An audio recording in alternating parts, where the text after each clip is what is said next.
Hi everyone. Welcome to our course. It's 1:45, so we're just going to make a start. Our course is titled Cataract Surgery, the Subspecialist Perspective, and we're really glad to have you all here today.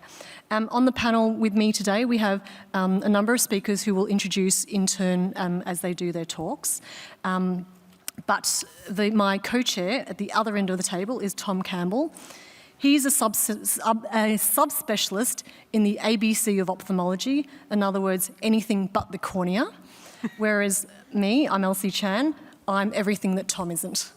So hopefully we do have some polling questions for some of these talks, so hopefully you've seen that slide before about how to do the polling, and if not, just go on the app, click on our session, and down the bottom are the polling questions as they come up.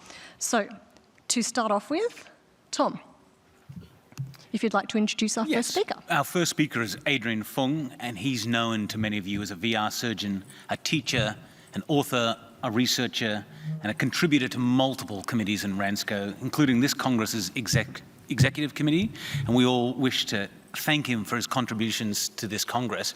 But what many of you don't know is that he's a polymath with a diversity of interests, all the way from the vitreous back to the retina. And so, Adrian, if you could just talk now on VR surgeons and cataract surgery, that'd be great.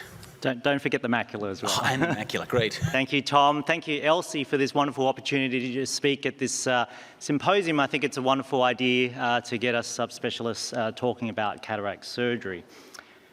Here are my financial disclosures. I'd like to start with 3 polling questions. So we can maybe switch to the polls, if they're there.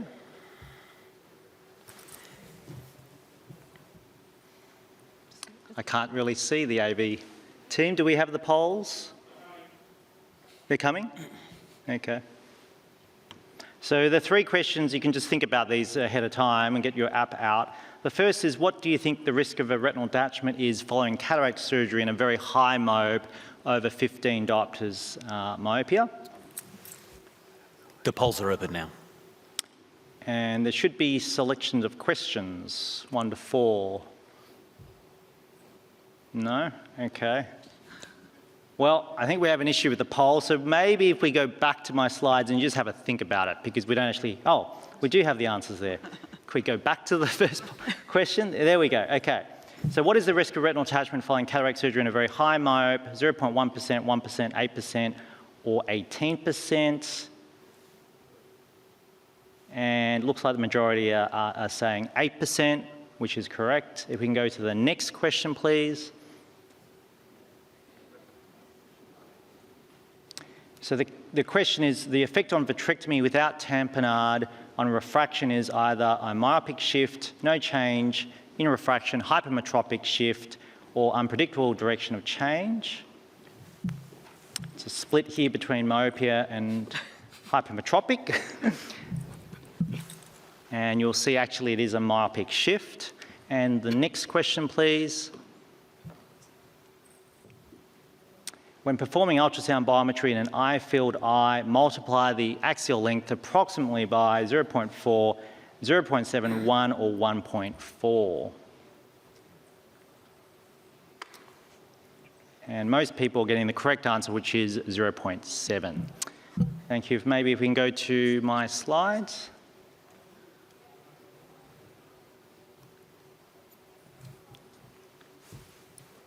I'm going to cover 3 topics in this talk. I'm going to talk about cataract surgery and the risk of retinal detachment.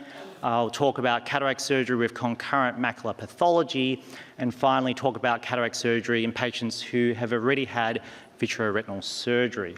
So let's look at cataract surgery and retinal detachment. The risk of retinal detachment following cataract surgery, I quote, is about 1%. It ranges from 0.2 to 3.6%. But in very high myopes over 15 diopters of myopia, that goes up quite significantly, up to 8%. In addition, it appears that the rate of retinal detachment following cataract surgery is increasing over the years, and that's probably because we're operating on more patients who are younger now without a posterior vitreous detachment. The preoperative risk factors for pseudophakic retinal detachment are younger patients, who are myopic, and who are male. Postoperatively or intraoperatively, complicated surgery such as posterior capsular rupture is also a risk factor. What's interesting is if you track patients who have had cataract surgery, their risk of retinal detachment doesn't just stay static, it actually increases years and years after they have cataract surgery. So what do we do? Firstly, of course, we warn all our patients about the risk of retinal detachment. We warn them about the symptoms of retinal detachment. When should we pre-treat these patients? This is a more difficult question to answer. Obviously, if they have a pre-existing tear, we would treat those. The prophylactic treatment of eyes who have already had a retinal detachment with either a giant retinal tear or Stickler's syndrome has also been shown to be beneficial. So in those patients, I usually recommend they get prophylactic laser. Second topic is cataract surgery in the patients who have concurrent macular pathology, and there are four main groups here. So we have patients particularly with medical macular diseases such as AMD and diabetic macular edema. I believe Rachel probably will speak on this a little bit more detail, but essentially we want to optimise the macular treatment first before doing the cataract surgery. For macular holes, due to the urgency of the condition, usually we would operate on the macular hole first. For vitreomacular traction, I think it depends on the severity of the VMT and the symptoms of the patient. So if a patient has very mild VMT, we attribute the vision loss due to the cataract, then we might do the cataract first. In some cases, that might actually lead to induction of a PVD. On the other hand, if you had very severe vitreomacular traction, we may choose to operate on that first. And with epiretinal membrane, it also depends on the severity and the symptoms. So with epiretinal membranes in particular, there are some advantages and disadvantages of doing the cataract surgery first. If we do the cataract surgery first, it is generally easier to do cataract surgery in a non-vitrectomized eye.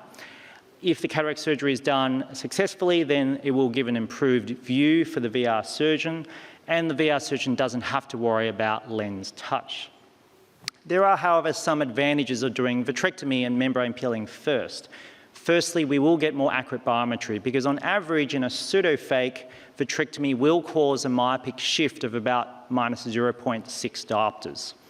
In addition, this hasn't been proven in any studies, but the thought is if we deal with the macular pathology first, before doing the cataract surgery, we reduce the risk of exacerbation of the macular pathology with the cataract surgery. So it's always best in these situations to consult your vitreoretinal specialist. Sometimes if both the macula and the cataract are significant, then we would do both of these together. I would say avoid multifocal intraocular lenses and probably also EDOF lenses in patients who have macular pathology. And if they do have macular pathology, always think about pseudophakic cystoid macular edema and consider prophylaxis with steroids and non-steroidal agents. Finally, let's turn to cataract surgery in patients who have already had vitreoretinal surgery. History is very important here. You want to know, was the macula involved, particularly in the case of a retinal detachment, because we need to set our expectations for the patient. So we need to emphasise the fact that metamorphopsia, for instance, does not improve with cataract surgery. What is the risk of retinal detachment? Once they've already had retinal detachment and they're going to have cataract surgery, for both vitrectomy, if they've had vitrectomy or scleral buckle, it's in the range of about a 5% risk of redetachment. If the patient has had a scleral buckle, it's also important to know because it may make it more difficult to perform subtenon's anaesthesia. About 3.7% of cataracts following vitrectomy surgeries are actually due to lens touch. This is not something that all VR surgeons will admit to, but if you have a patient, particularly if they have an early cataract within the 4 months, you need to start thinking about this. And this is much more common if the vitrectomy surgery was for something complicated such as a PVR retinal detachment. This is what it would look like. You get a streak on the lens, which is a sign that the lens has been touched by the vitrectomy cutter. Why is that important? Because they have a higher risk of posterior capsular rupture, up to 11%. I'm certainly not a cataract surgeon, but some of the things you might consider are making the rhexis a little bit smaller in case you needed to perform optic capture, using hydrodelineation to preserve the capsule, chopping and keeping the bottle height low. The third point is always think about, has there ever been oil in the eye? Now, oil might be in the eye at the moment. If that's the case, optical biometry is the preference because ultrasound biometry, the sound waves are slowed by oil. And we do need to make an adjustment for this. So it depends upon the viscosity of the oil. But if the oil is 1,300 centistokes, which is the most common oil used here in Australia, we would multiply the vitreous cavity length by 0.62. You then have to add in the anterior chamber depth and the lens depth. But if you don't know that, then you can just multiply the entire axial length by 0.71. In pseudophakic eyes, if we add silicone oil, this will lead to a hypermetropic shift, the degree of which depends upon the posterior curvature of the intraocular lens. And this becomes an issue if we're planning to leave oil in long term. Here the calculations are more difficult, but in general you need to add to the power of the lens between 3 and 6 diopters, depending on what type of lens is in the eye. Always look for emulsified oil in patients who have high pressures or glaucoma by performing gonioscopy, and you should try to wash out any droplets of oil that may be in the eye at the time of the cataract surgery. This is a very gross example, but sometimes it's much more subtle. For biometry, particularly of these patients are often very high myopic patients, you need to think about what is going to be the target refraction. They're at risk of getting anisoconia if you aim too close to emmetropia, and the patient may prefer to stay myopic. In vitrectomized eyes, the effective lens position has said to change in that the anterior chamber may deepen, but the studies on this are very conflicting, and I wouldn't recommend changing your choice on lens just based on the fact that the eye is vitrectomized. In terms of choice of intraocular lens, we tend to avoid hydrophilic lenses in case the patient needs gas in the future or pacify the lens, and silicone lenses because this does interact with silicone oil. For high myopes, I prefer using a 3-piece intraocular lens, which it tends to be larger than the single-piece intraocular lenses. For myopes, remember that these are long eyes, so they are at risk of globe perforation with peribulbar or retrobulbar blocks. Don't overfill the eye with viscoelastic because it would deepen the anterior chamber too much, make the surgery more difficult, and make one more prone to making the capsular rhexis too large if you follow the pupil margin. I'm sure you would have all encountered cases of lens iris diaphragm retropulsion syndrome, which essentially is a reverse pupillary block when the anterior chamber deepens significantly and the pupil is very dilated. In these situations, keep the bottle height low and use a second instrument to lift up the iris and break the pupil block. So in summary, the overall risk of retinal detachment following cataract surgery is 1%, but this can go up to 8%, particularly in young myopic males. Prophylactic laser I would recommend in patients with prior giant retinal tears or Stickler syndrome in the other eye. The decision to operate on a cataract or an epiretinal membrane first really depends upon the relative severity of each and the symptoms that they induce. Vitrectomy surgery does induce a slight myopic shift in pseudophakic patients. And remember that cataract surgery following vitrectomy is more challenging, and we should consider these points when doing our cataract surgery. Thank you very much. It's a pleasure to speak.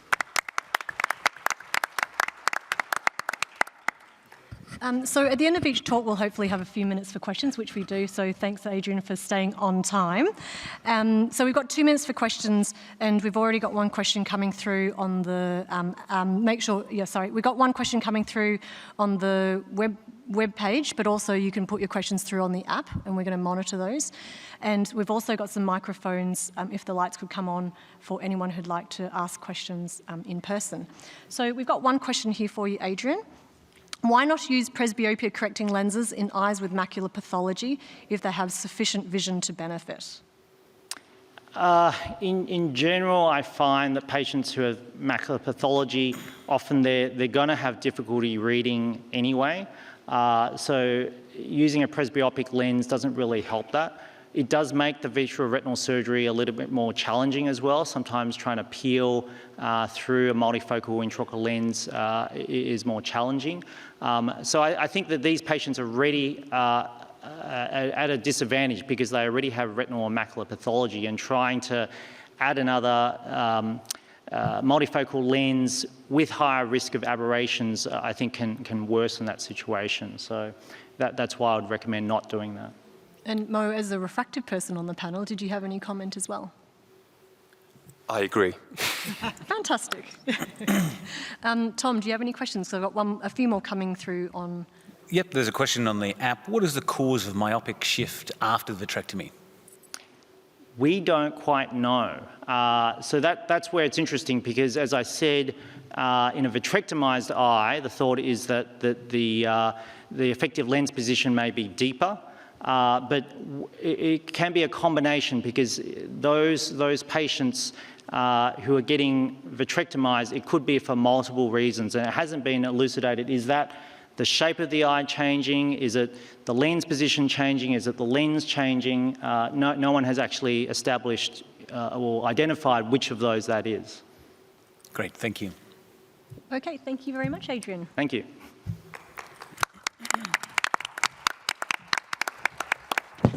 So next we have Rachel Niederer. She's a uveitis and medical retina expert based in Auckland, who can proudly say that unlike Adrian Fung's books, that her book was sold in Dimmicks. So one of the very few ophthalmology textbooks to make it there.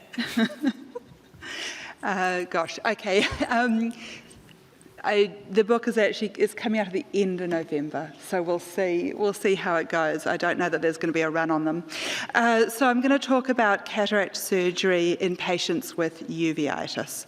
And so what are the challenges when we look at our patients with both uveitis and cataract surgery? Because we get a lot of cataract in uveitis.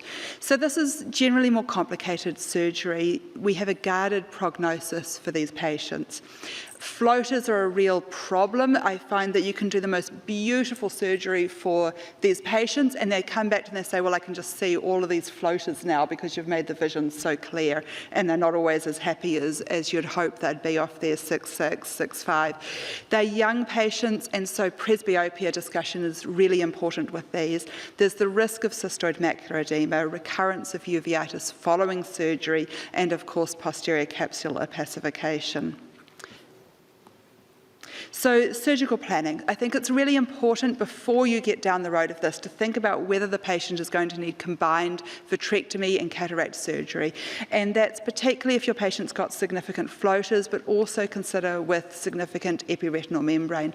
I find that I try and sell these patients a lot to my VR colleagues with varying levels of success, but it's worth thinking about to start with. Consider the timing of surgery and also whether there's band keratopathy that you want to be treating. So in terms of timing, the ideal thing is we want at least 3 months of quiescence, but the more the better with it. There are some conditions where you're going to think about having a little bit longer time, and so particularly with zoster and particularly with Behçet's, even longer, maybe even out to 12 months, really helps decrease that risk of recurrence and flares when you do the surgery. And then sometimes our hands are tied and we really need to be thinking about surgery without that period of quiescence, and that's a bit of a problem. So that's if there's a risk of amblyopia in a child, we might be moving faster.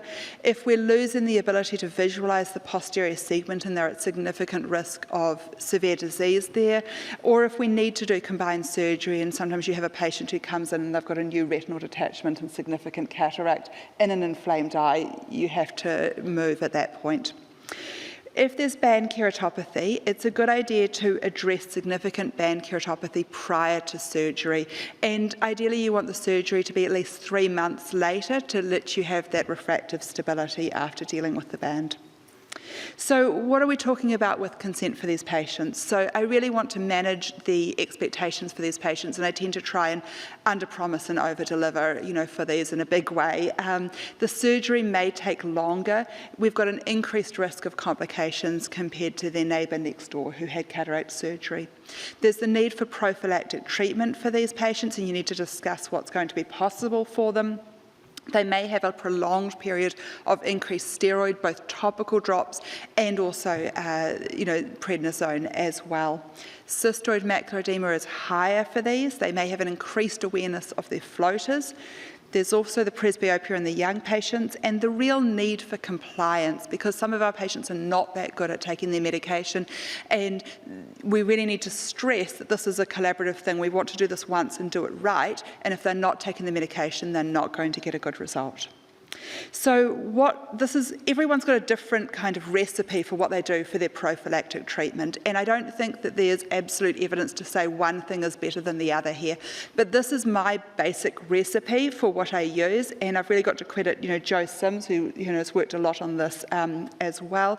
And so with anterior uveitis, if there's no posterior synechiae, I'm just doing some topical steroid and some non-steroidal drops starting a week prior.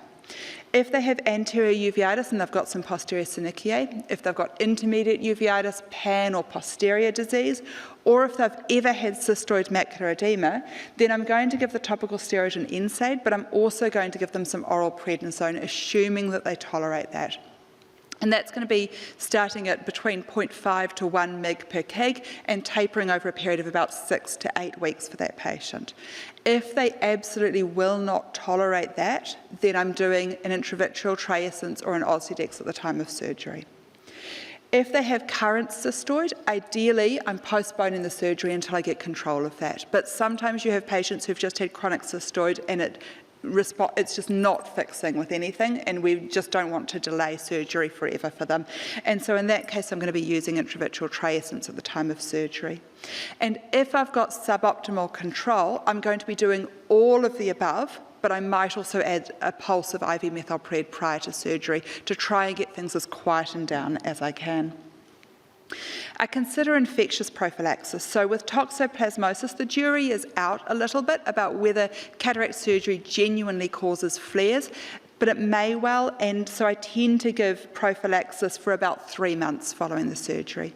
And then for Zostis, there's certainly an increase in flare after surgery, and so I'm giving them 1 gram daily of valacyclovir for a period of 3 to 12 months. So what am I doing for the surgery for these patients? So clear corneal incisions are usually preferable for these patients because there's such a high rate of needing glaucoma surgery in patients with severe uveitis. I use quite a lot of vision blue because if they've got any kind of corneal scarring, if it's a zoster patient, I just want to make my life as easy as possible in terms of visualising this. I'm peeling the posterior synechiae just using usually my viscoelastic cannula. And iris hooks, I use a lot of iris hooks. If I've even got the slightest doubt in my mind whether I need them, I'm going to put them in because you just always regret it when you don't. Please, please do not do pupil stretches for these patients. It tends to make your floppy iris worse and it tends to be pro-inflammatory. And then with the capsule, I go slow with these. These are not my kind of whoop, whoop, whoop round, because sometimes you get these little areas of fibrosis, and when you're tearing, it just veers off in the wrong direction suddenly when you hit that bit, and kind of tends to snag. So do go and do it slowly and carefully, and sometimes even if it's very thick, you're actually needing to cut it, using little scissors. So for the capsular rhexis, make sure it's an adequate size because these, particularly if the control is poor, they can really shrink down and then you've got a difficulty getting your really nice view of the posterior segment and you're kind of going to curse yourself, for years afterwards while you're seeing this patient. So I'm cautious with that. I make sure it's adequate. In terms of the lens removal, this is very, very variable, and you really need to have a very kind of open and adaptive way of working with these, because you never quite know what it's going to be like. And so quite often I'm using soft lens techniques. So sometimes I can aspirate it, sometimes I use a hemi-flip, because I find if you just can groove and then take two pieces out without even rotating anything, then it's really nice and gentle on the zonules. Sometimes I'm literally having to bowl it out and just be very patient with it, and other times it's completely normal routine cataract, hard enough to actually do something with. If there's quite a thick base from it, sometimes I've ended up bowling something out, or I've ended up aspirating and I'm left with this horrible thing at the base, then sometimes I will float that up using viscoelastic rather than go diving for the thing. And polishing of the capsule is often needed. These people have a real tendency towards posterior capsular opacification, so meticulous cleanup. In terms of the zonules, they may be weak. I've learnt to be really careful, particularly if I see a whole patch of iris atrophy. Often the zonules under that are almost non-existent. There's also a worry, sometimes when you peel the posterior synechiae, you peel it off, you get that last bit off, and all of a sudden the entire thing wobbles, because the posterior synechiae have been holding it in place beautifully, and you almost wish you could just put one of them back to keep that stability. So if I've got any doubt, I'm going to use a capsular tension ring. I've got a really low threshold for doing that, and we'll find that late lens dislocation or subluxation is occurring in about 3% of patients. In terms of the post-operative care, these are not patients to have your telephone for day one. So close review, day one, 2 weeks, and then as needed. I'm giving them topical steroid drops, so Predfort, between 4 times a day and hourly, depending on what I think they're going to need and how much they're going to flare. Consider cycloplegic, and as a rule of thumb, I'd say that if you've had to peel posterior synechiae, put some mydriatic agent in, because it's really miserable to have done a beautiful peel of these and then see them at 2 weeks and they're all back again, stuck to your lens. Consider some oral prednisone. I'm doing non-steroidals with these, and really consider Diamox, because there's quite a high rate of pressure spike at day one with these patients. And if they've got a history of previous pressure spikes, if they've got a history of uveitic glaucoma, their trabecular meshwork function is probably lousy, and so they're not going to tolerate things as well. It's a useful adjunct. Post-operative cystoid macular edema occurs in our sample. We looked at 471 eyes, and we got post-operative CMO in 12%. 9.6% of that was within the first 6 months, and there's an early peak at around the 4 to 8 week point post-op, and then there's a second peak at around 7 months. So we wonder whether we're probably slightly undercooking our immune suppression, stopping things too early, and then they're getting that second rebound with it. So just be aware of that, and you often need much more steroid than you kind of think that you might need to in these patients. As terms of the general principles for treating cystoid macular edema in the uveitic patient, treat early. Even if the vision is good, you're better off to treat it when it's at that stage than waiting for it to get horrible. Control the inflammation, and then it needs more aggressive therapy than normal pseudophakic cystoid macular edema. So I have a very low threshold for using intravitreal triescence with these patients. And continue your follow-up for longer, because these certainly can reoccur. In terms of the rate of complications, just having a rough look at some different scenarios here. So if there's no posterior synechiae, if things are relatively simple, 5.4% risk of intraoperative complications, 5.5% risk of postoperative CME. They tend to have pretty good vision results, 7.5. If there are posterior synechiae, the instant you've got posterior synechiae, your intraoperative complication rate goes up to 11.6. So it's really jumps. You get more postoperative CMO. Outcomes don't tend to be quite as good. Shallow anterior chamber with these, higher rate of complications again. If they have a small pupil, everything kind of really stuck down, 13% risk of intraoperative complications. Iris hooks required, 15% of them. That isn't a reason to not use iris hooks. That's not going to solve your problem. And then if they've got combined surgery again. So these are things that, if there's no posterior synechiae, if there's nothing else, you're pretty good. But the instant you start having to add extra steps and more complications, things are going to get harder. And these are things to have in experienced hands and not to let your first year reg have a go at. In terms of the outcomes, so At day one, there is, 2/3 of them at day one are going to have vision of 612 or better, but there's a 12% risk of a pressure spike over 30 for day one, so it's definitely worth seeing these patients. Lots of AC cells, of course. At a month, half of them still have AC cells. So there's quite a lot of inflammation. And again, 2.4% of them, the pressure is up at a month. Even if we go out to a year, and I would look at my results and I'm like, I'd swear this is better than this, but this is 471 eyes. This is what it actually showed.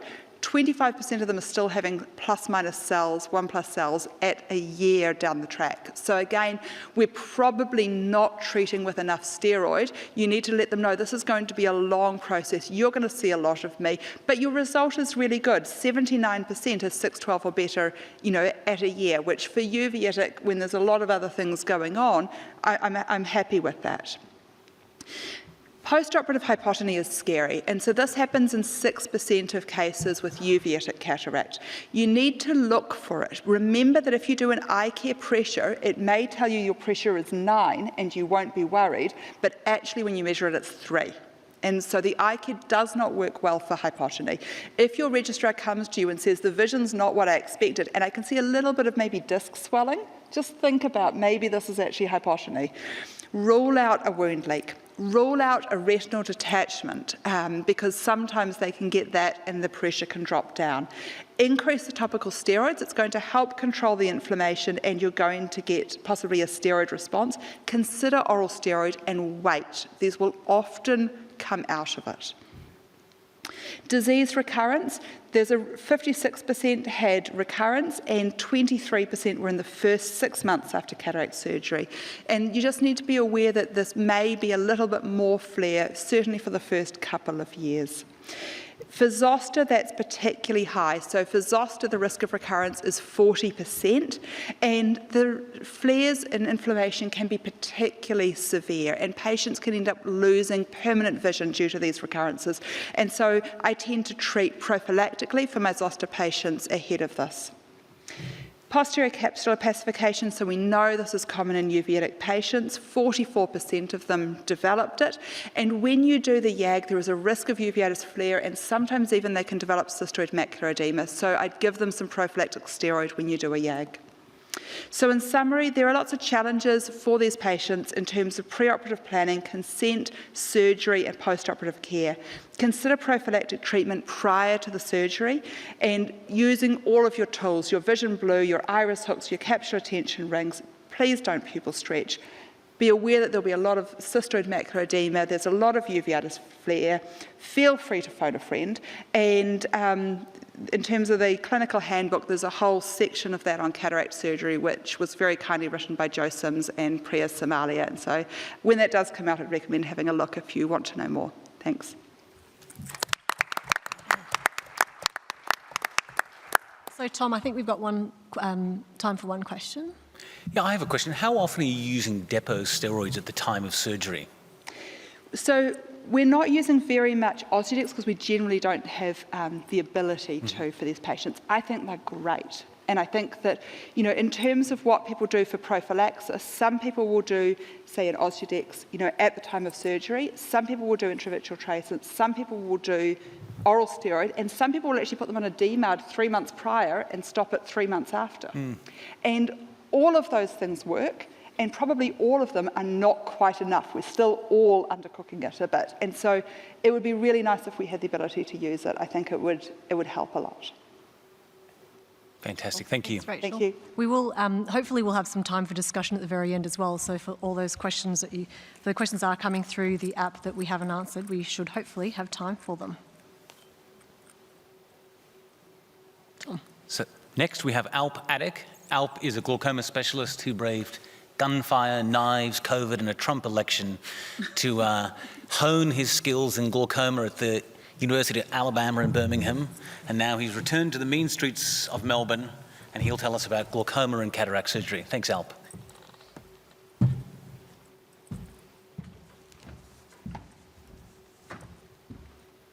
Thanks, Tom, and thanks, Elsie, for the invitation. I think the Trump election was the scariest part of my time in Alabama. I'm going to be talking to you about cataract surgery from the glaucoma perspective. My name is Ike. I'm one of the glaucoma specialists at the Eye Hospital in Melbourne, and I don't have any financial disclosures or relationships.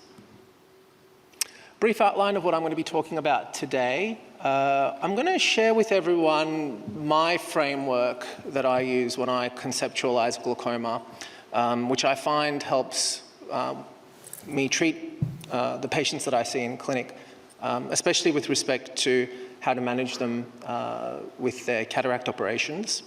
Then we'll talk about some of the bread and butter topics. I'll try to cover a wide range of topics relating to cataract surgery and glaucoma, starting with the performance of cataract surgery when a patient has had previous incisional surgery, like a trabeculectomy. I'll weigh the pros and cons of trabecular bypass.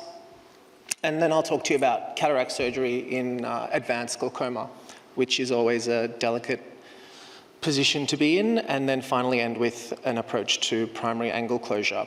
And while I'm on the topic of primary angle closure, can we get the first polling question up, please?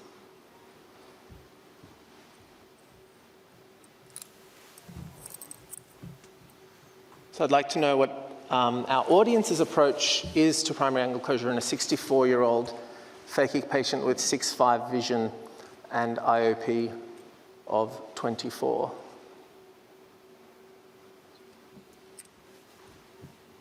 And everyone's doing a PI, apparently.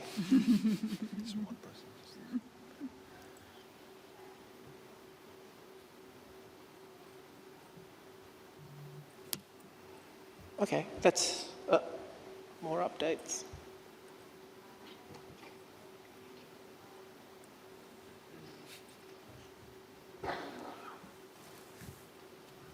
Okay, so we've got about 60% or so of the audience doing a PI, 20% doing PI followed by cataract surgery, and about 10% doing cataract surgery and 3% monitoring. That's interesting. Let's go back to our presentation. I'm going to be asking a similar question at the end of the presentation. So the way I conceptualize glaucoma is that glaucoma is not really about just treating a number.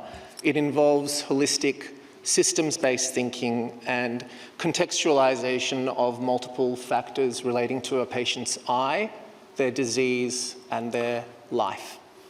So when I look at a patient's IOP, I contextualize that with respect to their central corneal thickness and their target pressure. So what pressure, the maximum pressure I can have in a patient to prevent them from progressing. I then relate those variables to how difficult it is to maintain that IOP or to obtain that IOP. How many agents is the patient on, and whether they've had any glaucoma surgery, and what sort of surgery they've had to have this current IOP. I then contextualize that IOP with respect to where they're at in their disease and the type of glaucoma that they've got. And finally, relate those two things to where they're at in terms of their general life. What's their life expectancy, what's their quality of life, and what's their visual expectations. So an IOP of 24 on a 40-year-old with advanced glaucoma is obviously going to be a little bit different to an IOP of 24 on someone who is 95 years old with terminal cancer.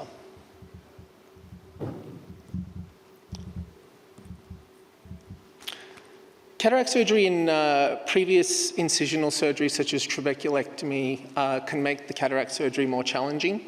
One bit of advice that I would have is to repeat your A scan if your incisional surgery is performed after the original scan.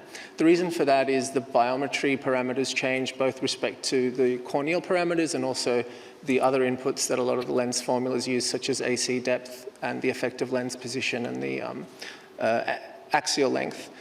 If a patient has had a trabeculectomy and you're performing cataract surgery, that trabeculectomy or the function of that trabeculectomy can be vulnerable. So I want to see whether that trab is functional. You can do that obviously by the way it looks, and the number of agents that a glaucoma patient is on can also give you a clue as to how successful or functional the trab is. If they're on 4 agents, it's probably not working. If they're on 0 and they're at target IOP, it's a functional trab.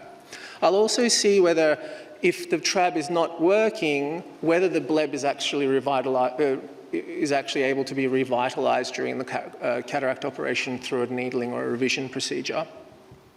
I also want to see whether there are any areas of thinning or avascularity on the bleb, which will determine and impact my decision on whether I want to give 5-FU or not at the time of cataract surgery. I also follow these patients up as if they've had a primary trabeculectomy. So I will see them on day 1 and every week for at least 4 to 6 weeks, and I will manage that bleb as if it's a primary trab.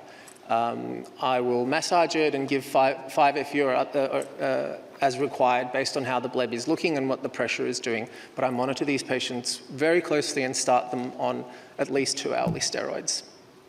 The glaucoma drainage devices are a little bit more robust to cataract surgery, but it is a time, if you're already entering the eye, you're not happy with the tube position, or want to make some other minor changes to the glaucoma drainage device, to be able to also use that time to do so.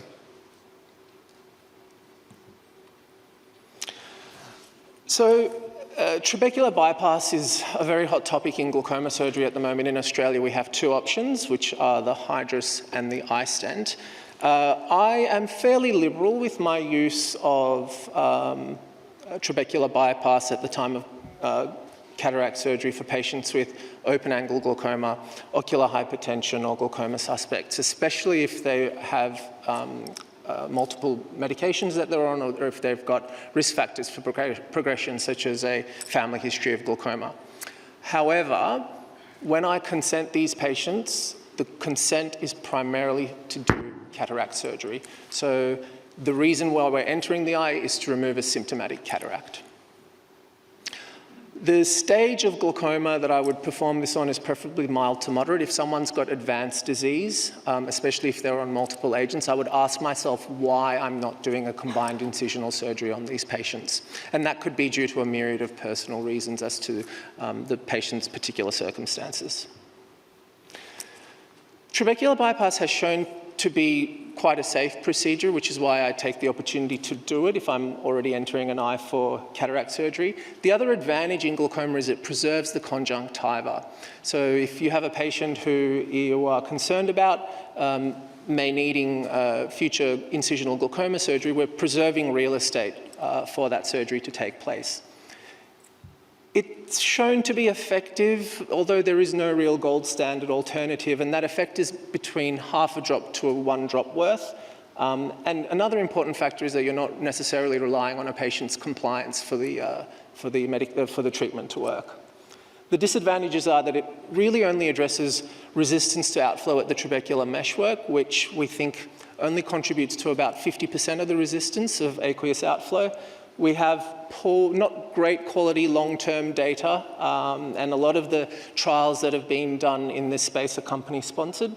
And the cost-effectiveness of it from a health policy point of view is limited, although the few trials that have been published have shown that they are cost-effective.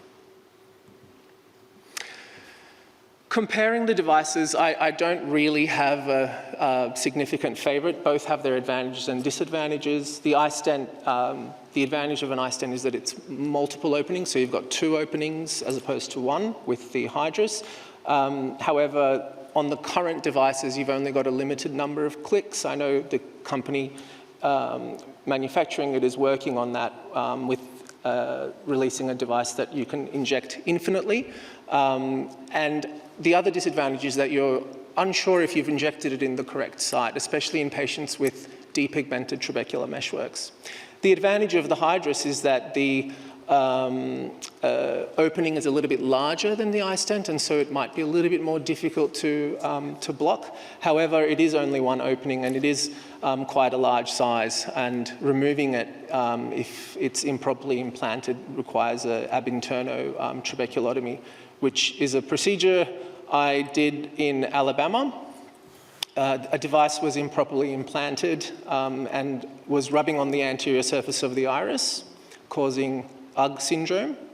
And we initially tried to remove it by pulling it through the initial pathway of insertion, but because of scarring, we were unable to do so, so we essentially had to manually extract it from the trabecular meshwork.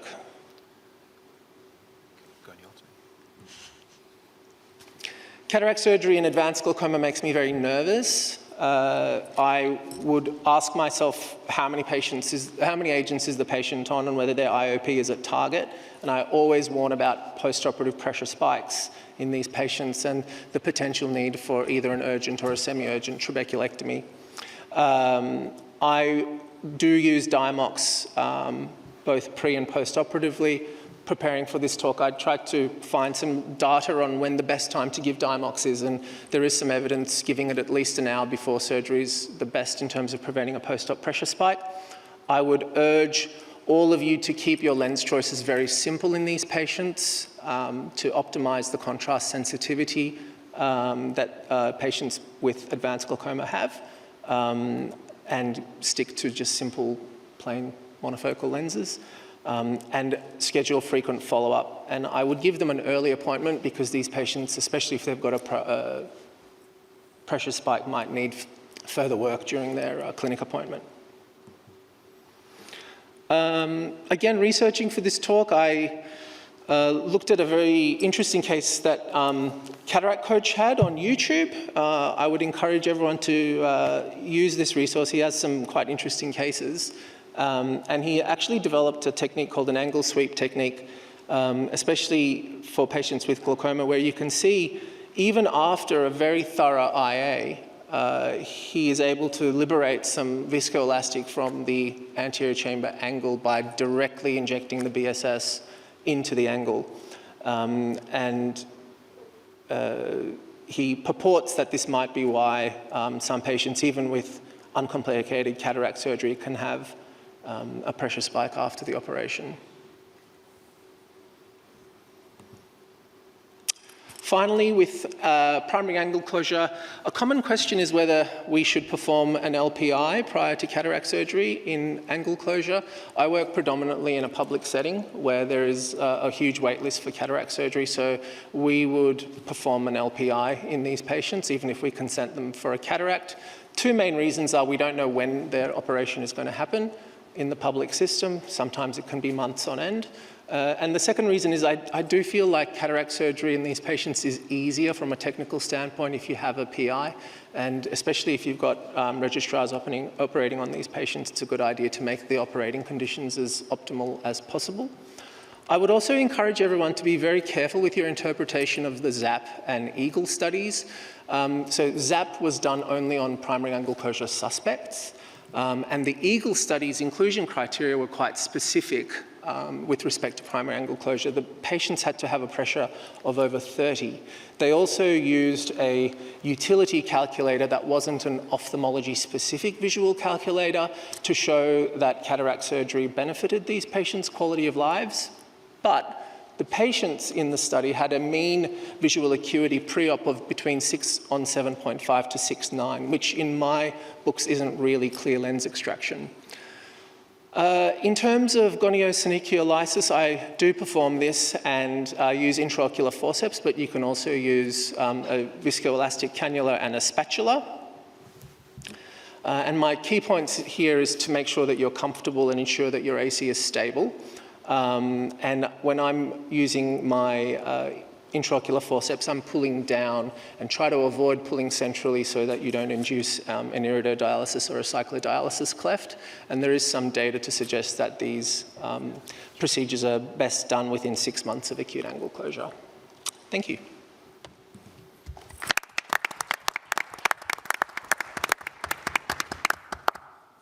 Do we have any questions? There's one on the thing. So I just searched what this word meant.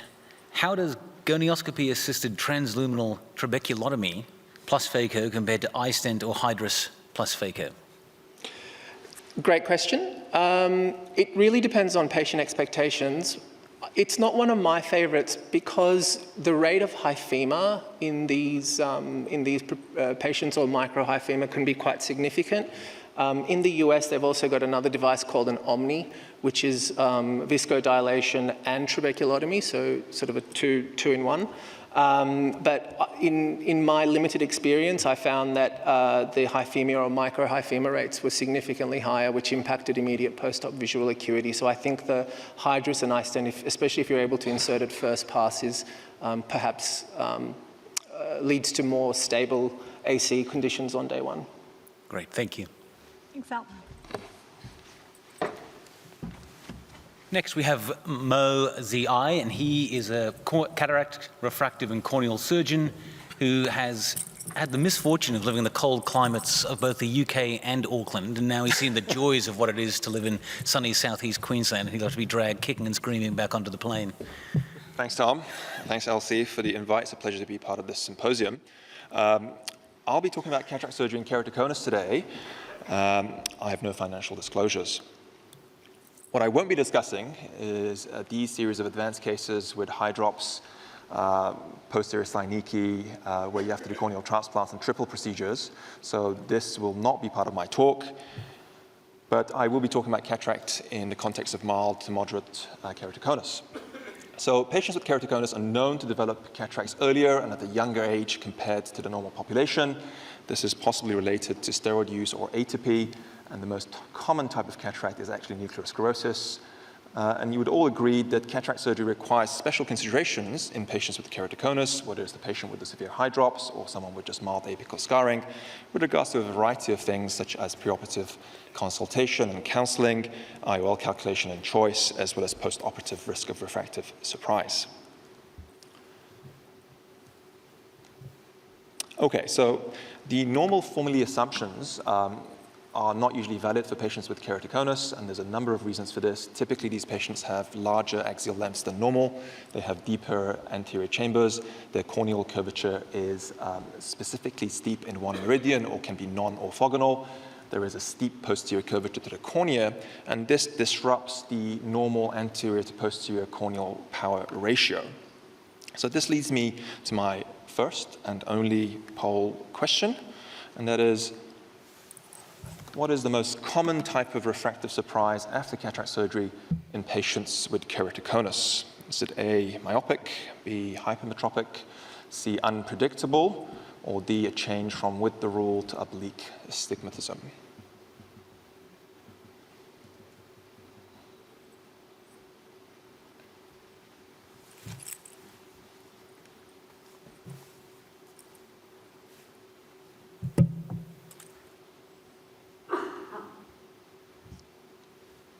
Okay, great. So 60% seem to think that it's a hypermetropic surprise, and that is indeed the case.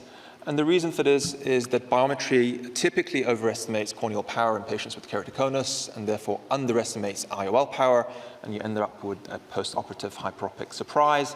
We do have some evidence that the greater the preoperative K reading, the higher the risk of this biometric hyperopic measurement error, as you can nicely see in that diagram, with a nice correlation between preoperative SIM-K and postoperative hyperopic biometric error. So in terms of preoperative tests, I usually advocate for topography or tomography in anyone undergoing cataract surgery, but if you had to really choose, I think anyone with a keratometric reading of more than 48 diopter should really get a topography or tomography to better delineate the status of the cornea. And I think you'd all agree that the location of the cone can have significant impact on visual quality, and it will also impact the counseling you would have with the patient regarding potential visual outcome, as the patient on the left is likely going to have a different outcome to the patient on the right with regards to their topography.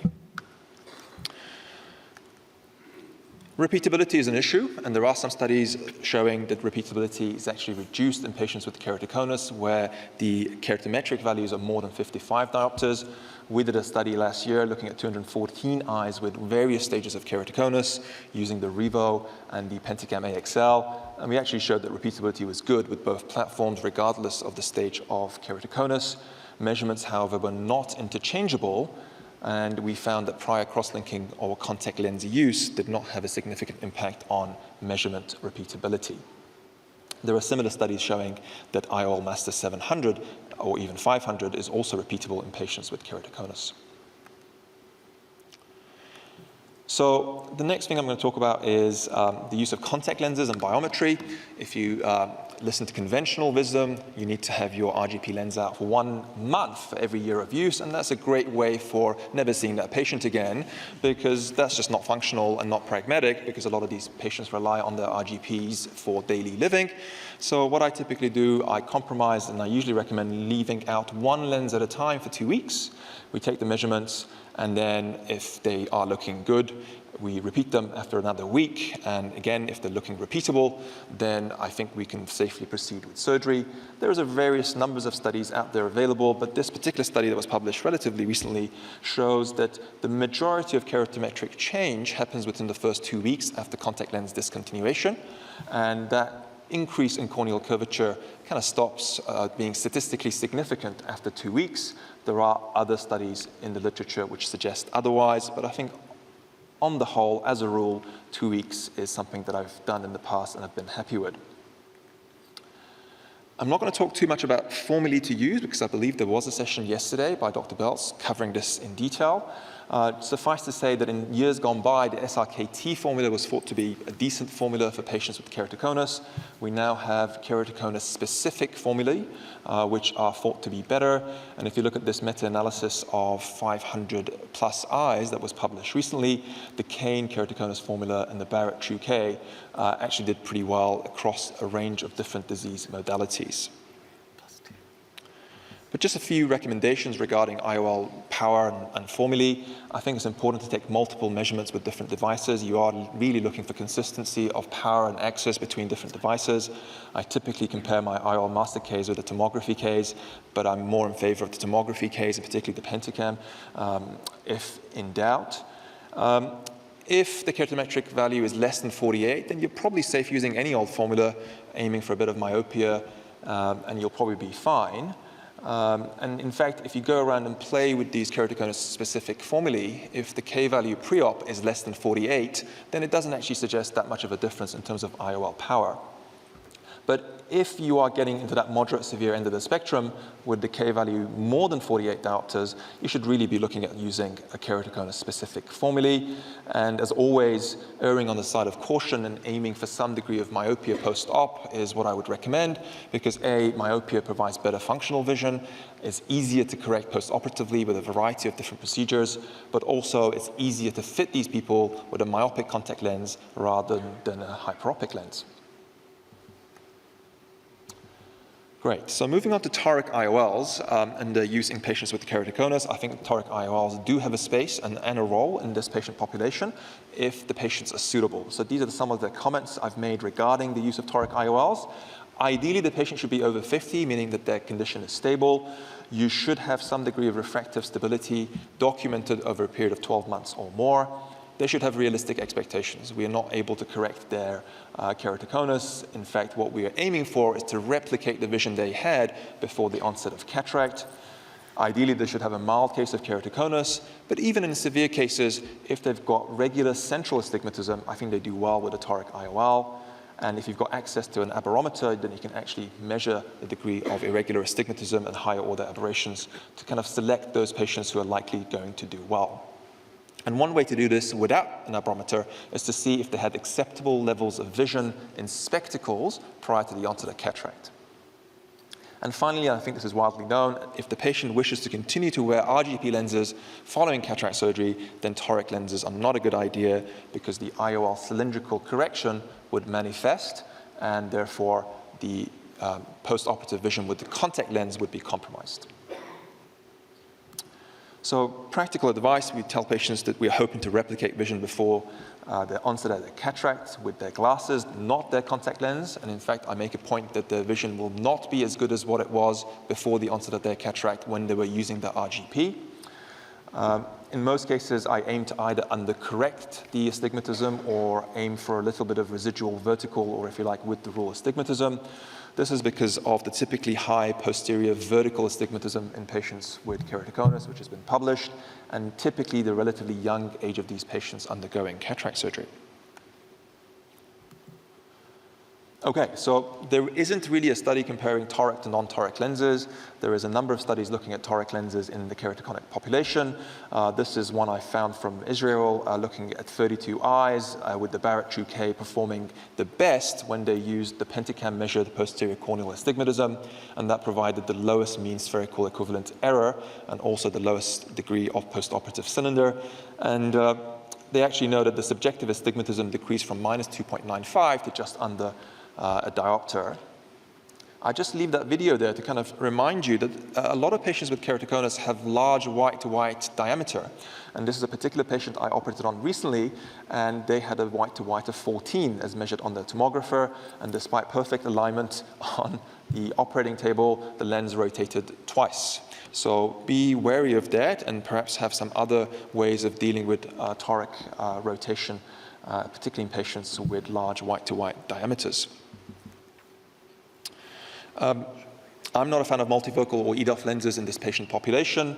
I think that's been a trend across the different panelists that we should not be using special premium lenses in patients who have concurrent pathology. But there is a study reporting good 6-month outcomes with toric trifocal diffractive lenses in 5 patients. So if you believe them, then yes, please go ahead and use these lenses. But the point I will make is that you should not really be using a lens that you're not happy to remove. So this is a patient that had the Morcha pinhole sulcus placed lens for 14 diopters of irregular astigmatism, which didn't really work. And this is just a video of me removing this lens at the time of penetrating keratoplasty because the graft just needed to be redone. So in terms of cataract surgery technique, I think it is important to mark the cornea so that you get an adequate capsular rectus size. Free-step corneal incision or perhaps even a scleral incision is advisable. I think it is important to get a 360-degree optic overlap with the CCC. And this is important if they need additional surgical procedures down the track. I have a really low threshold for putting a stitch in the main wound, but also the paracentesis, particularly if it's inferior, because this is where these corneas are thin and very prone to leaking.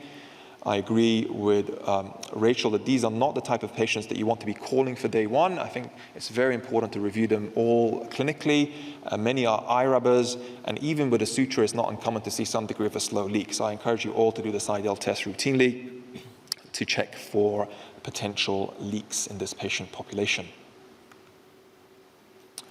So you do the surgery and you end up with a refractive surprise. Don't despair. It's not uncommon. In fact, in 2006, there was a study looking at patients undergoing refractive lens exchange, not cataract surgery, and only 50% were within plus or minus 1 diopter, and a quarter had to have an immediate IOL exchange. That is a failure of refractive surgery, if you like. But in patients who do end up with a refractive surprise, you could consider PRK for low levels of correction. In my opinion, LASIK and SMILE are contraindicated. And whilst IOL exchange can be done, it's risky. In my opinion, the best option is to put in a secondary sulcus-placed IOL. There are many available on the market. They're typically well designed optically. They typically go through a small incision. And you can actually correct a lot of ametropia. In fact, the Torica SPB lens, which I have used in the past, and I wouldn't recommend typically because it's a silicon-based lens and you need to fold, can correct up to 30 diopters of cylinder post-operatively.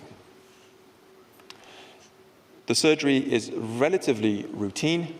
Again, a free-step corneal incision or perhaps a scleral incision. If you're familiar with the Rayner platform, the sulcus lens is relatively easy to load and inject. You just place the lens under the iris into the ciliary sulcus. You rotate the lens to align it with the desired axis, and you just simply need to do INA to remove the viscoelastic and perhaps suture the wound as required. Great. So in conclusion, cataract surgery can be challenging in keratoconus. I think good outcomes require careful planning and extensive patient counseling in the preoperative period. And that additional chair time will really go far to help you explain to the patient what kind of outcome we are likely to achieve. But I think that being said, good outcomes are very much achievable. Thank you.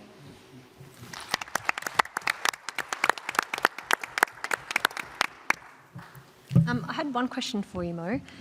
You mentioned about that patient where you showed us that video of that toric lens that rotated twice. And are there any situations where you consider putting in a capsular tension ring in primarily knowing that the patient's got a large white-to-white to start off with? I don't do it routinely. I believe the evidence is lacking, although we did have a discussion potentially about some evidence coming to front. I typically would not use a capsular tension ring routinely. Even in that patient, I rotated day 1, it rotated again. I waited a week to allow for some degree of capsular fibrosis, and it stayed in place. There are other more funky things you can do, like anterior optic capture. But my advice would typically be to use a lens that's got the biggest overall diameter, and that was actually the lens that I did use for this patient. And that was going to be my other question. When you do rotate them, how long do you wait? Because obviously... I've answered your question. I know. So thank you. So day 1, I rotated because the patient was there. I had access to the operating room. But when it rotated again, I waited, I believe, 10 days before I rotated again. And it was actually very obvious to me that during that 10-day period, the capsule had fibrosed, and the lens was not so easy to rotate during that 10-day period, which is why I believe the second time round they actually stuck. So another thing you could contemplate is not really polishing the capsule and the anterior capsule very well for these patients on the day of surgery. Again, the evidence for that is anecdotal. Thank you very much. Thank you.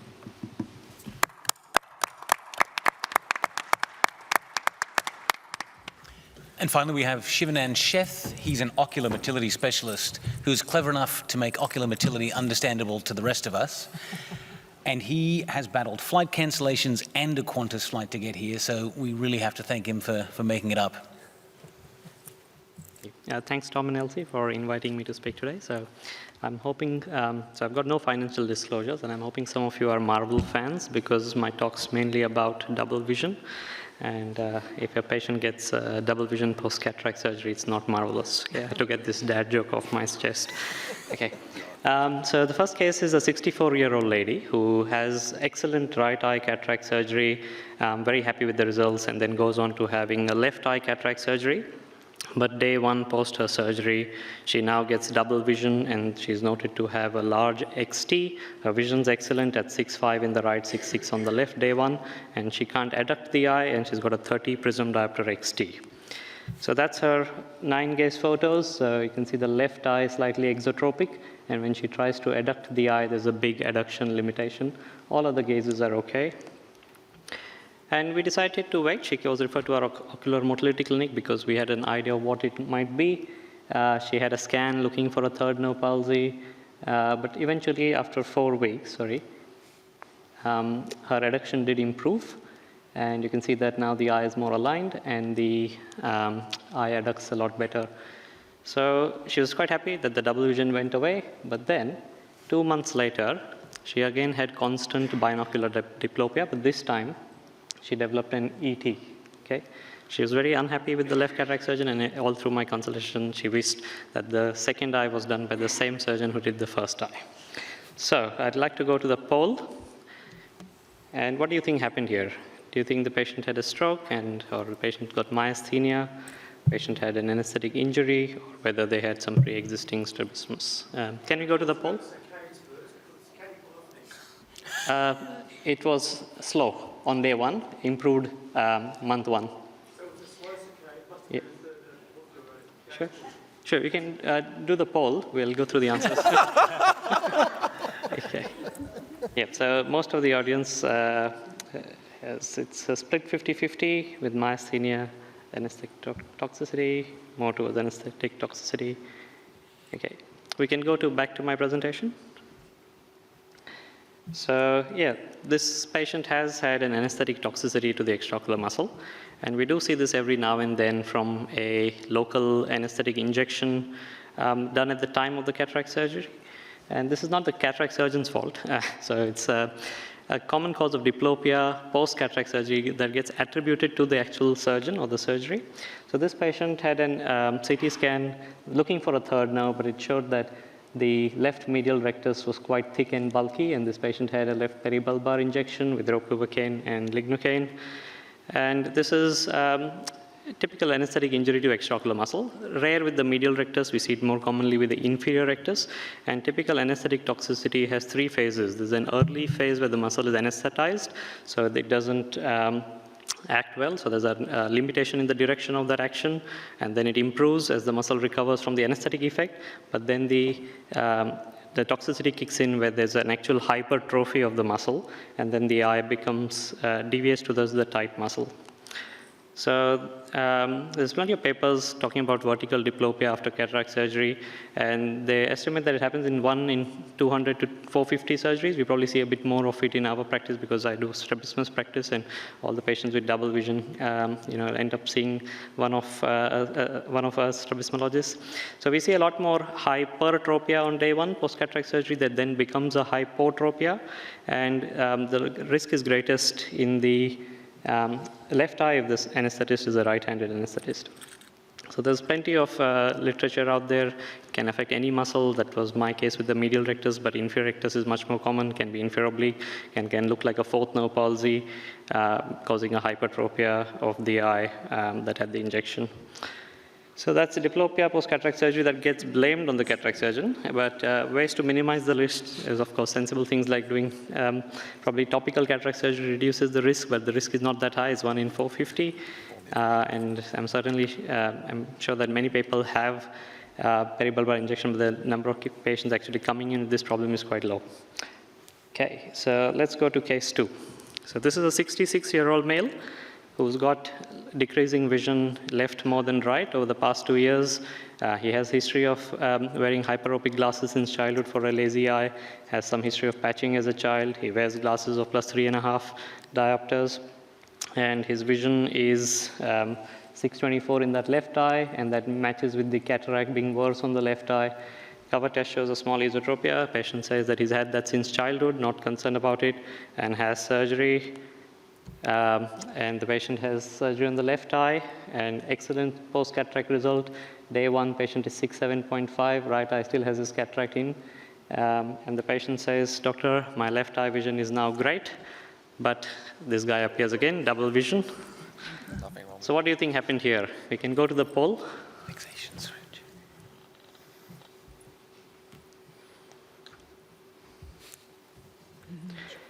Okay, so no responses yet. I can do this one. So majority going with B, decompensation of pre-existing childhood strabismus. Some say fixation switch diplopia. Okay, we can go back to the presentation. Okay, so this patient has typical fixation switch diplopia that we see. And this is cataract surgery causing double vision in a patient who has some form of pre-existing strabismus. So fixation switch diplopia often gets unrecognized, or because the preoperative cataract surgery planning was not comprehensive. And it happens when you have a long-standing pre-existing strabismus with one eye having a suppression scotoma, and you move these patients out of their suppression scotoma. For example, this patient has had a long-standing left ET. They fixate with the fovea in their right eye, and their non-foveal retina gets the image in their deviating eye, and that black part is where they have a suppression scotoma. But then you operate on the left eye, which is now the better seeing eye. They swap fixation to the left eye because now the left eye fixates with the fovea, and the right eye, by Hering's law, turns in. So now they become a right esotropia. Even though their strabismus is old, they've just swapped fixation to the better eye now, and they don't have a suppression scotoma in that eye. So basically, ways to minimize this risk is you should do a cover test to pick up any pre-existing strabismus. If there is strabismus and the patient does not have diplopia, very likely he's either suppressing or ignoring it, or has been there since childhood. Way to check it is make sure that you've checked for the dominant eye in this case, and by doing the hole-in-card test, you get the patient to look at the target through both eyes and then get them to follow that same target to the eye, and whichever eye they follow the target to is their dominant eye, basically. Or you can blur their fixing eye with a lens to check whether they actually get double vision if you change their fixation. But tips for this group of patients is if the patient gets diplopia on testing, when you swap their fixation, do not aim to make the non-dominant eye better seeing. Okay? try to operate on the dominant, that is the non-amblyopic eye first, even if the cataract is slightly worse in the non-dominant eye, so you can minimize their inter-cataract interval diplopia. And I would say that do not do any monovision for these patients, because at some point they'll have to fix with their non-dominant eye, either at near or distance, and they can swap fixation. And if you are aiming to do the first eye, the deviating eye first, probably aim for low hyperopia, then rather than making them completely emmetropic, just to ensure that you've got some safety margin so that they don't switch.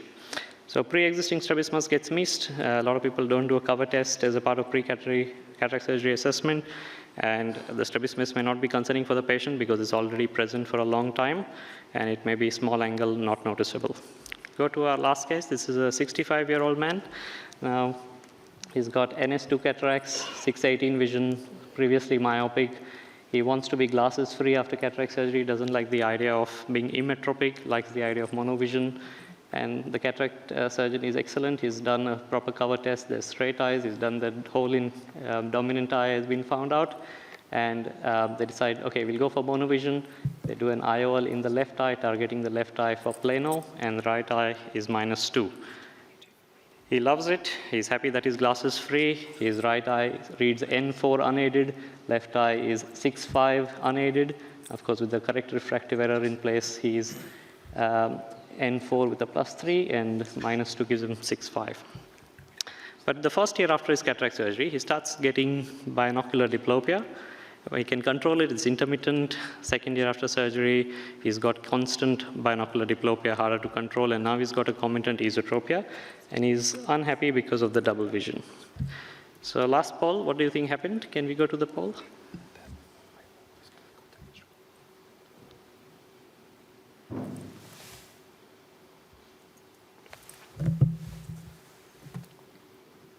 Okay, so let's give it some time. Okay, 100%, okay, 80% say that he's got breakdown of motor fusion. Some say he's had undetected thyroid eye disease. Which are all possible, but the most common cause is what we talk about. Okay, we can go back to the presentation. So this patient has had breakdown of motor fusion. So what is motor fusion? A lot of people don't understand this. So how I explain it to the patients is that, look, keeping the eyes straight is a full-time job for the brain. The brain wants to use the two eyes together, and even if there is minor interruptions between the two eyes, the brain will still try to keep their eyes straight. But there are some people, but if the brain is given a chance to not want to use the two eyes together, it will take that chance. If you make it very hard for the brain to use the two eyes together, it can let go and the eyes can no longer be straight. And this letting go point is different for different people. Okay? So some people have very robust motor fusion, young children, teenagers, and the brain loves using their eyes together. So they're always single, very hard to break them down into double vision. But some people can have very fragile motor fusion, where it is the brain is just clinging on to using the two eyes together. And these patients are almost double, and they can break down into double with relatively minor disruptions, like lack of sleep, using too much screen time, minor illnesses, monovision, which I'll come to. And people can be born with robust or fragile MF, but you also have declining motor fusion with age, and also because of mechanical factors within the muscles, also the virgin center in the brain ages. One quick test to check whether a patient has good or poor motor fusion is just holding a pre-cataract surgery 6 bays in and a 6 bays out prism over each eye. And if they say that they see double through that 6 prism, means they don't have really good horizontal motor fusion range, because normal fusion range should be 20 to 30, 10 to 15, bays out, bays in, so patients can tolerate that amount of shift without seeing double. But if they break down, then these patients are more likely to decompensate into strabismus. So what can break down fragile motor fusion? Anything, really. Anything that makes it hard to use the two eyes together. So whether you've got acquired anisometropia, or if the patient was previously anisometropic, which you have now made emmetropic, or they've got acquired aniseikonia from retinal membranes, or they've got peripheral vision problems because peripheral retina is heavily involved in stabilizing binocular vision, what we call as fusion. And they can have muscles change with age, they can have poor unilateral contrast sensitivity, lots of factors. So there was a study in 2001 that looked at long-standing stereo acuity and Wurzford dot testing, which tests mainly the peripheral retina. And they classified people into normal, who were bilaterally emmetropic, and low anisometropia was 1.5 diopters or less, and anything more than 1.5 was moderate. They found that patients with normal who were not anisometropic had normal stereo acuity, and with the increasing amount of anisometropia, the stereo acuity was degraded. Same with the Wurzford dot test. The higher the anisometropia, the lower number of patients actually could do well on that, on the Wurzford dot. So this paper concluded that you can have abnormal binocular vision system due to anomalous binocular experience. Okay, so I'm running out of time. We'll go quickly. So this patient is 81-year-old, just showing some examples of what can cause double vision. If they have double vision, macropsia can cause it, or metamorphopsia from retinal pathology. These are some questions that we ask in patients who get double vision. Is one image smaller, larger, same shape, size? Is it different? Is it tilted? Does it shake? Typical aging patients who get double vision post-cataract surgery may be because of a mechanical imbalance between their muscle position. So with age, the lateral rectus can sag, reducing your ability to diverge your eyes. And it can be attributed to cataract surgery, though it's a mechanical cause and can happen around the same age group where patients are having cataract surgery. So I'll quickly go through the 3 most commonly asked questions about cataract surgery. How much pre-existing anisometry to correct? If you have someone who's -8, -4 pre-surgery and you aim to make them -1 OU, you probably can cause anisoconia. So there's a law called Knapp's law that anisoconia is better corrected in the spectacle plane than in the lenticular plane. So if you're converting axial anisometropia and converting into lenticular anisometropia, then anisoconia is more likely. And how to check for anisometropia is you can check with contact lens trial in patients who have previous anisometropia, and if they're not experiencing any anisoconia, that's good. You can even put a base-down prism over one eye and give them double vision and ask whether the 2 images that they see is one bigger or smaller than the other. And this can be done with the contact lenses in place, makes it easier for the patient to appreciate. How much anisometropia to introduce? There was a paper that looked at strabismus precipitated by monovision, and it found that monovision can lead to double vision years later because of degrading stereo acuity, and the patients who decompensate to double vision are likely the ones who have fragile motor fusion. And it's possible to regain binocularity just by discontinuing the monovision. So we give them glasses that corrects their anisometropia, and most of them will regain some stereopsis and straight eyes, but some need surgery. This paper looked at patients and classified 400 patients as to having myopic anisometropia, cylindrical anisometropia, hypermetropic, and cylindrical hyperopia. And they found that if the myopic anisometropia is more than 2 diopters, or this hypermetropic anisometropia is more than 1 diopter, then binocular vision is likely to suffer. So this is my last slide. Not very evidence-based. There's not a lot of evidence about which lenses to use, what causes double vision. But a simple rule is that if the motor fusion is fragile or they've got pre-existing phoreas, you should avoid monovision altogether or try to keep monovision less than 1 diopter. And if you are doing monovision, inform the patients that there is a small risk that they may get double vision years later. Avoid mixing and matching, so do not multifocal one eye, monofocal other eye, EDOF one eye, monofocal other eye, multifocal one eye, some other lens in the other eye. Do not do that because they will find it hard to use their 2 eyes together. There's no evidence about EDOF for lenses that reduce peripheral vision, but in theory it makes sense that if you degrade their peripheral vision, they can decompensate, and provide using different IOLs in each eye where one causing more glare than the other. Thank you. Sorry for running over time. Yeah.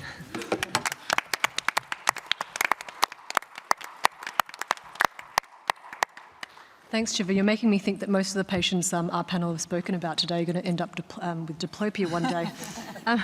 We've got a few minutes for some questions. So, Shiva, I just had a couple of questions. First of all, I do a bit of monovision, and my patients really like it. I do personally always do a contact lens trial before. Well, I recommend that they go to their optometrist for a contact lens trial, and you mentioned that as well about seeing if they've got to get diplopia. How long would you recommend that they do that contact lens trial for? Are we talking about an hour, a day, a week? How long until you know if they're going to get diplopia post-op?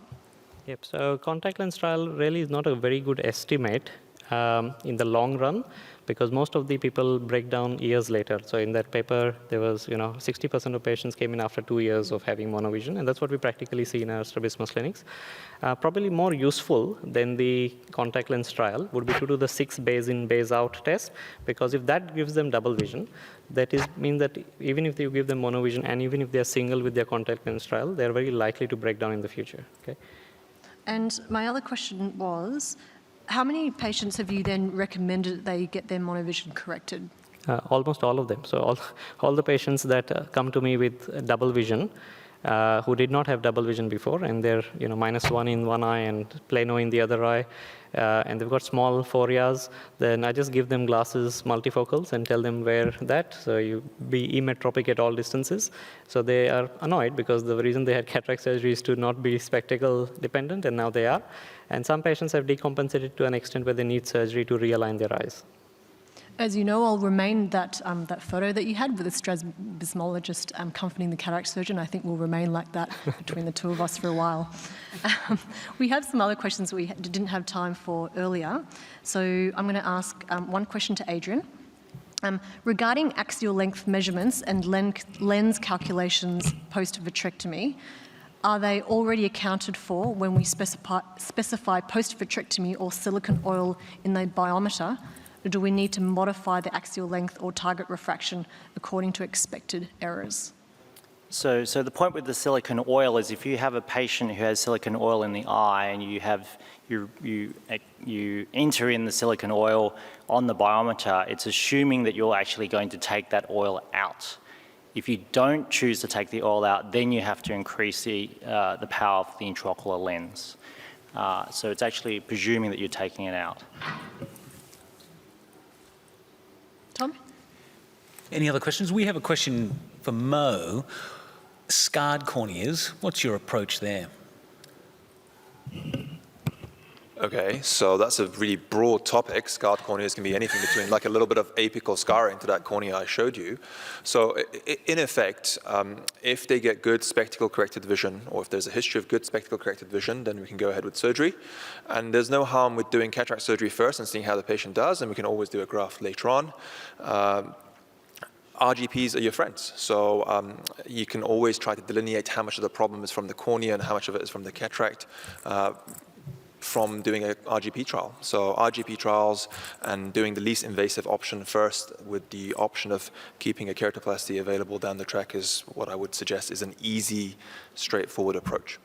And I think it also depends on the cause of the scar. If it's, say, from penetrating injury where you know that the scar's going to be stable, you might have a different approach from, say, a herpetic scar, where you know that they might get recurrent disease. So I think the approaches are a little bit different according to the underlying etiology. I have some questions for you, Rachel, from the audience. So one of them was, where are they? Oh yes, how long before surgery would you give IV methylpred if it's needed? So normally I'd be giving it 3 days before the surgery, and then I'd be putting them on milligram per kilogram oral steroid after that, and then that really slow taper, because these are patients, when I'm giving IV methylpred, it's usually that the uveitis is quite poorly controlled, and we really want to get, some decent, strong control before the surgery. And you'd keep them a milligram per kilogram, say, for a week? Or so yeah, keep them for a full week and then start a taper, and I'd be expecting, if I'm starting at milligram per kilogram, to taper it over about 8 to 10 probably, rather than that shorter period of time. Okay, so it's quite a while. Yeah. And we had another question, because you were talking about anterior capsule phimosis. Would you ever go back in the eye and fix up the anterior phimosis? Yep, had to. So mostly the answer is no. I just kind of mutter under my breath every time I see it, and I work around it. And Optos is your friend, viewing the posterior pole through a really, really small aperture, because times when I'm really struggling with it, and Optos gives me so much more of a field of view, than I'm getting myself. But you can use, YAG for it with variable levels of success, and I've had the occasional paediatric patient who has gone back to surgery to have that opened up so we can actually visualise the back and to improve the vision. But it's rare. Mostly I mutter and work around it, but I'd rather it bigger. I think sometimes it's us who sees it more than the patient noticing the difference, isn't it? Adrian, why are young males at a higher risk of retinal detachments? Is it low scleral rigidity, or is it lifestyle choices, or just something about that chromosome? So the thought is that probably these patients have had more trauma or micro-trauma leading to the cataract. And then in the younger patients, they don't have a posterior vitreous detachment. So if you don't have a PVD and you perform cataract surgery where it can lead to release of the posterior hyaloid, you're at a higher risk of getting a detachment at that point. I thought it was about trauma. And we've got time for one more question. What is the cause of the myopic shift after a pars plana vitrectomy? I think that was asked before. Oh, did I? Oh. Yeah, we essentially don't know. Okay. Have I answered all these questions? The hypotony one, sorry. Can I ask a question to Adrian? Of course you can. And that is, we do a fair bit of refractive lens exchange in myopic patients. And I had an optometrist recently who asked me that I know the risk of retinal detachment is higher, but theoretically, if I didn't have my refractive lens exchange today and had my PVD tomorrow, would the risk not be equivalent? As in, the refractive lens exchange just induces an early PVD, right? So it doesn't necessarily make it a more vigorous process. How would you answer that question? I would say that a naturally occurring posterior vitreous detachment is different to a PVD induced by cataract surgery. Firstly, it's occurring later in the patient's history. It's often gentler compared to mechanical manipulation, which is leading to a PVD. So I do think they're different scenarios. And I found that last question. Thank you, Rachel, because it was your question. What causes higher risk of post-op hypotony in uveitic eyes? Is it due to ciliary body shutdown? Yeah, and so that's absolutely right. It's, patients who have had usually a lot of inflammation, very poorly controlled inflammation, severe inflammation, and then with the surgery they get ciliary body shutdown, and, obviously sometimes it never recovers, but sometimes you're literally nursing a patient through a pressure of 2 and really terrible vision for a week, 10 days, and then they start to turn around. But it's not a very enjoyable process while you're holding their hand, going through that. Just a point on that, I think sometimes you can get an idea of someone's ciliary reserve in the way they respond to Diamox. So if someone is very, very particularly Diamox sensitive, I'd be more worried about post-operative hypotony. Yep, agreed. And can you do anything to avoid it? Control the inflammation really well before the surgery, and so that's why we're really trying to gain control and have that patient in a stable position. You do your best you can. I'd like to thank the panel, to my co-chair Tom, to all of you in the audience for participating in the polls and in the questions, and I hope you have a good afternoon tea, and I hope you all learnt something, because I certainly did. Thank you.